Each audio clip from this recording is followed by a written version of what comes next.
Hello everyone, welcome back to my channel mathematics. आज हम बात करेंगे क्लास 10th चैप्टर नंबर 3 जिसका नाम है pair of linear equation in two variable. तो आज के इस चैप्टर में हम इंट्रोडक्शन पढ़ेंगे, बेसिक चीजें। सबसे पहले हम इक्वेशन की डेफिनेशन पढ़ेंगे, फिर लीनियर इक्वेशन पढ़ेंगे, फिर लीनियर इक्वेशन वन वेरिएबल में, देन हम पढ़ेंगे लीनियर इक्वेशन टू वेरिएबल में। तो सबसे पहले इक्वेशन की डेफिनेशन पढ़ लेते हैं। What is an equation? An equation represents that two things are equal. बिल्कुल सिंपल डेफिनेशन मैंने प्रोवाइड की है कि इक्वेशन क्या रिप्रेजेंट करती है, that two things are equal. इसका एक एग्जांपल देता हूं मैं आपको, बिल्कुल ही सिंपल एग्जांपल दूंगा।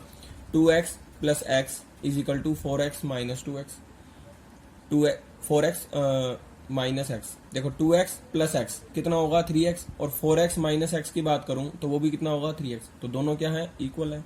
7 plus 2 is equal to 10 minus 1, क्योंकि 7 प्लस 2 होता है 9 और 10 माइनस 1 भी होता है 9, दोनों इक्वल है। तो इसका मतलब वो भी क्या है, equation. That means equation represents that two things are equal. In other words में अगर हम पढ़ें तो equation is a mathematical statement that asserts the equality of two expression. दो एक्सप्रेशंस की इक्वालिटी, इक्वल होने का दावा करे, उस चीज को दर्शाए, वो क्या होती है, इक्वेशन। इक्वेशन में हमारे पास इट कंटेन्स वन और मोर वेरिएबल्स। इसमें हमारे पास एक या एक से ज्यादा वेरिएबल्स हो सकते हैं। वेरिएबल्स क्या होते हैं, जिसकी वैल्यू चेंज हो सकती है, वेरिएट करती है value. Variables are also called unknowns. Variables को हम अननोन्स भी कहते हैं, मतलब जिनकी वैल्यू हमें पता नहीं है, जिनकी वैल्यू हमें फाइंड आउट करनी है। अब the value of variables, variables की वो वैल्यू, मतलब अननोन्स की जिनको हमें फाइंड आउट करना है, value of variables that satisfy the equation. Variables की वो वैल्यू जो इक्वेशन को सेटिस्फाई कर देती है, मतलब left hand side right hand side के इक्वल आ जाता है, उसको हम बोलते हैं सॉल्यूशन ऑफ द इक्वेशन। अब हम सबसे पहले लीनियर इक्वेशन पढ़ेंगे। लीनियर इक्वेशन क्या होती है? An equation which is of 1 degree, जिसकी डिग्री 1 हो उसे हम बोलेंगे linear equation. Degree the highest power of the variable in the equation, ये हमने पहले भी पढ़ा हुआ है। अब लीनियर इक्वेशन पहले वन वेरिएबल में आएंगे, जो 9th क्लास में भी पढ़ा था। Linear equation in one variable x of the form क्या होती है, a x plus b is equal to 0, जहां एक्स वेरिएबल है, ए और बी कांस्टेंट है रियल नंबर से, और a must be not equal to 0। अब हम बात करेंगे linear equation in two variable, जो 10th क्लास का टॉपिक है। An equation of the form, an equation of the form a x plus b y plus c is equal to 0। इस form की कोई भी इक्वेशन हो जिसमें a x plus b y plus c, मतलब x और उसके साथ उसका कोफिशिएंट, वाई और उसके साथ कोफिशिएंट और constant term, a x plus b y plus c is equal to 0, where a b c हो रियल नंबर से, और ए और बी दोनों के दोनों नॉट इक्वल टू 0 होने चाहिए, उसे हम बोलेंगे linear equation in two variable, that is proper. अब हम पढ़ेंगे solution for linear equation in two variable. Solution में a solution means a pair of value, value का एक pair, 1 for x and 1 for y, एक वैल्यू एक्स के लिए और एक वाई के लिए, which satisfy the given equation, मतलब left hand side right hand side के इक्वल हो जाए। एग्जाम्पल ले लेते हैं। मैंने एक इक्वेशन ले ली, 2x plus 3y plus 5 is equal to 0। Linear equation in two variable. मैंने एक्स वाई को 2, माइनस 3 पुट कर दिया। ये पेयर है हमारा, इसमें x हमारा 2 होगा और y हमारा 3 होगा। मैंने x की जगह 2 यहाँ पुट कर दिया, y की जगह माइनस 3 यहाँ पुट कर दिया। 2 into 2 3 into minus 3 plus 5 is equal to 0। 4 3 3 दा 9 plus minus minus plus 5 is equal to 0। 4 minus 9 minus 5 plus 5 is equal to 0। ये भी आ गया 0, 0 is equal to 0, left hand side आ गया राइट हैंड साइड के, विच इज ट्रू। तो ये हमारा बन गया solution for the linear equation. अब ऐसे ऐसे कई पॉइंट्स हमें मिल सकते हैं जिससे हमारी लेफ्ट हैंड साइड आ जाएगी राइट हैंड साइड के। जरूरी नहीं है सिर्फ यही पॉइंट है, काफी सारे पॉइंट्स आप सोच सकते हो। अब इसके हम कुछ जरूरी पॉइंट्स पढ़ेंगे, जो linear equation in two variable chapter में ये कुछ पॉइंट्स हैं जिसे हमें पढ़ना एक बारी बहुत जरूरी है।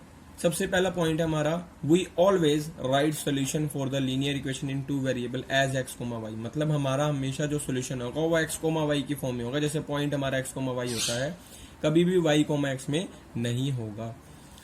A linear equation in two variable has infinitely many solution, मतलब जैसे अभी मैंने 2 कोमा -3 को previous linear equation in 2 variable में 2 कोमा -3 को उसका सोल्यूशन बताया था, वैसे ही आप उसमें -1 पुट करना तब भी आ जाएगा। या और भी कुछ पॉइंट्स हैं, बहुत सारे पॉइंट्स हैं, आप सोच सकते हो। तो इनफाइनाइटली मैनी सोल्यूशन है, बहुत सारे पॉइंट हैं लीनियर इक्वेशन इन 2 वेरिएबल के।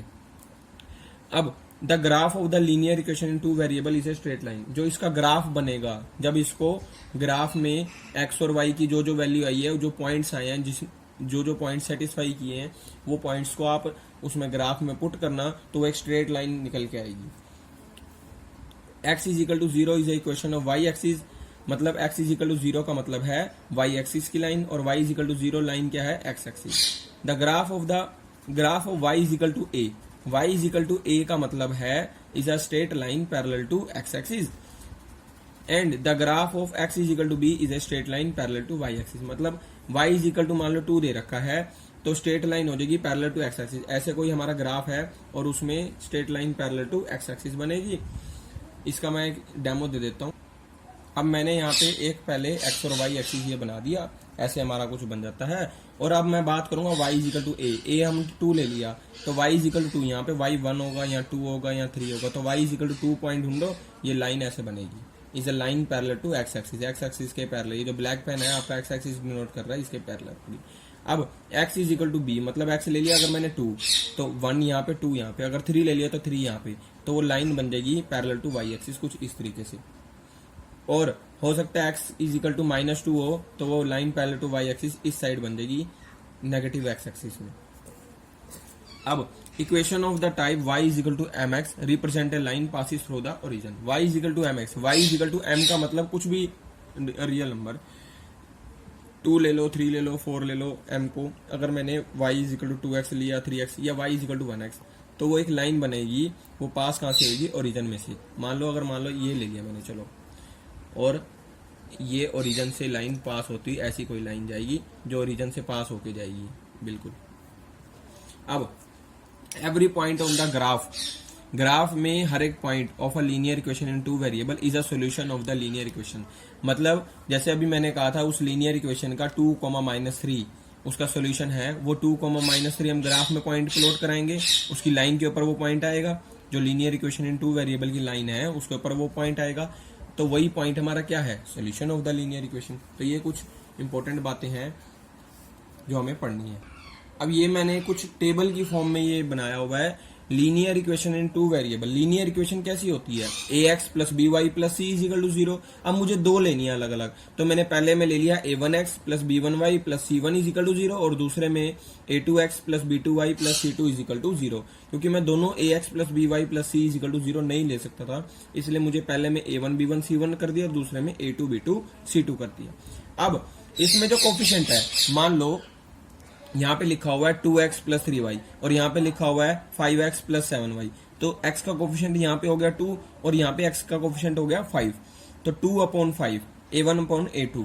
तो इसी तरीके से वो कह रहा है कि x का जो कोफिशिएंट है दोनों इक्वेशंस में, x का कोफिशिएंट a1, पहले में a1 है दूसरे में a2 है, इन दोनों को डिवाइड करके जो आया। अब हमने y का भी कोफिशिएंट देख लिया b1 और इधर से b2, इन दोनों को डिवाइड करके जो अगर a1/a2 नॉट इक्वल आता है b1/b2 के, तो ये दोनों लाइंस कैसी होंगी, इंटरसेक्टिंग लाइंस होंगी। कौन सी, ये जो 2 लाइनें हैं ये इंटरसेक्टिंग होंगी। मैं बता देता हूँ, दोनों लाइनें कुछ इस टाइप की होंगी, इंटरसेक्टिंग, कैसे भी इंटरसेक्ट कर सकती है।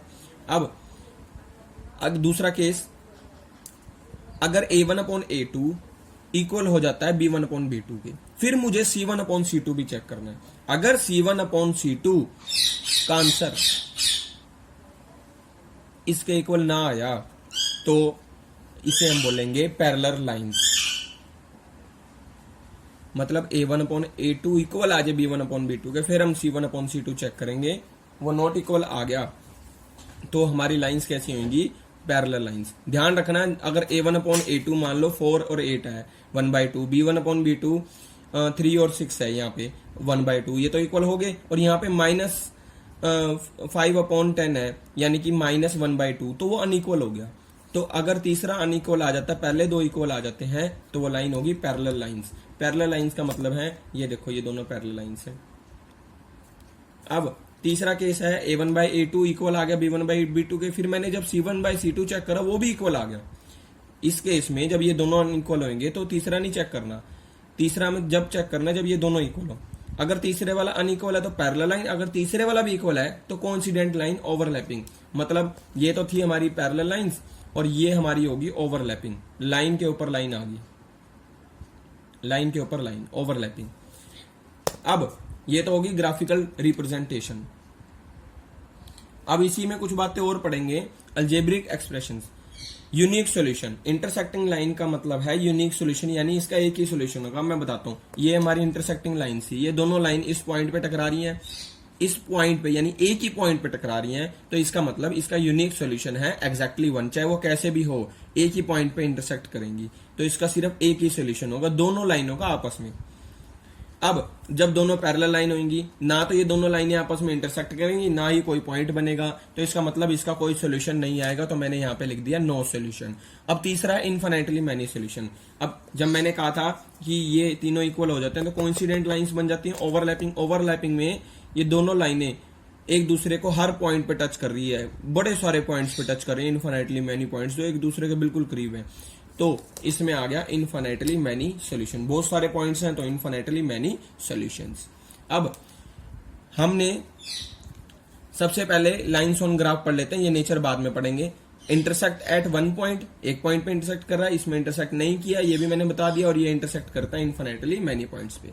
अब इसमें लिखा हुआ है कंसिस्टेंट, ये इनकंसिस्टेंट और ये कंसिस्टेंट डिपेंडेंट। इसका मैं बता देता हूं, सबसे पहले इसकी एक डेफिनेशन पढ़ते हैं।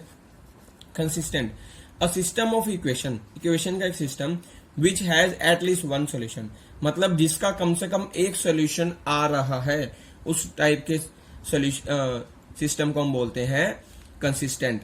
फॉर एग्जाम्पल इंटरसेक्टिंग लाइंस, देखो जब इंटरसेक्टिंग लाइंस थी तो वो एक पॉइंट पे टकरा रहा था, उसका एक सोल्यूशन था, तो कम से कम एक सोल्यूशन आ गया, तो उसे हमने बोल दिया कंसिस्टेंट। कोइंसिडेंट लाइन, ये भी बहुत सारे पॉइंट्स पे टकरा रही थी, ओवरलैपिंग थी, तो ये इसका मतलब भी क्या है, कम से कम एक सोल्यूशन तो आ रहा है। इनफाइनाइटली मैनी में एक या एक से ज्यादा ही है, तो ये क्या आ गया, ये भी क्या हो गया कंसिस्टेंट। मतलब और मगर इसमें एक वैल्यू डिपेंड हो जाती है दूसरे पे। और इसके बाद हम पढ़ेंगे इनकंसिस्टेंट। इनकंसिस्टेंट का मतलब है system of linear equation is called inconsistent अगर उसके पास कोई सोल्यूशन ना हो, if it has no solution. जब पैरेलल लाइन थी तो पैरेलल लाइंस आपस में इंटरसेक्ट नहीं करेंगी, ठीक है, तो यहाँ पे डिड नॉट इंटरसेक्ट आएगा, इंटरसेक्ट नहीं करेगी, कोई पॉइंट नहीं आएगा, नो सोल्यूशन आएगा। नो सोल्यूशन मतलब उसका एक भी सोल्यूशन नहीं आया, तो उसको हम बोलेंगे इनकंसिस्टेंट। कंसिस्टेंट में कम से कम एक सोल्यूशन होना चाहिए, तो उसमें इंटरसेक्टिंग लाइंस भी आ गई हमारी और कोइंसिडेंट लाइंस भी आ गई। लेकिन इनकंसिस्टेंट में पैरेलल लाइंस आएंगी क्योंकि उसके पास एक भी सोल्यूशन नहीं होता। तो मैं एक बार रिपीट अपनी दिखा रहा हूं, ये इंटरसेक्टिंग लाइंस हैं, ये पैरेलल लाइंस हैं और ये हमारी कोइंसिडेंट लाइंस हैं यानी ओवरलैपिंग। ये सारा कुछ पता चलेगा इसकी हेल्प से। a1/a2 not equal to b1/b2 intersecting, a1/a2 is equal to b1/b2 not equal to c1/c2 parallel line, a1/a2 is equal to b1/b2 is equal to c1/c2 coincident lines. ध्यान रखना तीनों को सेपरेटली हमें चेक करना है, पहले a1/a2 check करना है, फिर b1/b2, फिर हमें बताना इक्वल है या नहीं है। अगर नहीं है तो इंटरसेक्टिंग, अगर दोनों इक्वल आ जाते हैं फिर हमें अलग से c1/c2 भी चेक करना है, वो इक्वल नहीं है, ये दोनों इक्वल है तो पैरेलल लाइन, अगर तीनों के तीनों इक्वल है तो आ जाता है कोइंसिडेंट लाइंस। तो आज की वीडियो हमारी यहीं तक थी, ये हमारा इंट्रोडक्शन था चैप्टर नंबर 3 का। इसके बाद हम इसके आगे के क्वेश्चंस करेंगे। Thanks for watching my video.